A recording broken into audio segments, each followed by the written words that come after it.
10 pesos sa ice cream? Meron ba nun? Tara, try natin bumili. Pagbili, meron po kayong ice cream, yung tig 10 pesos lang. Meron, yung New Selecta Ice Pops. Pwede po makita. Oo, halika, pasok ka. Meron nga kaya? Hala, meron nga. At may 2 flavors pa. Milky Coffee at Berry Choco. Pagbili po ng tig-isa. Thank you po. Unahin natin tikman itong Milky Coffee.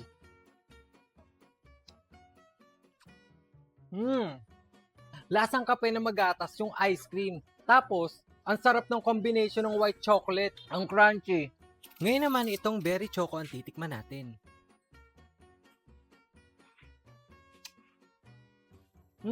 Ang fruity talaga ng strawberry ice cream. Ang sarap talaga ng combination ng strawberry at ng chocolate. Ang crunchy rin ito. Akalain mo, tig 10 pesos lang to. Try nyo na rin.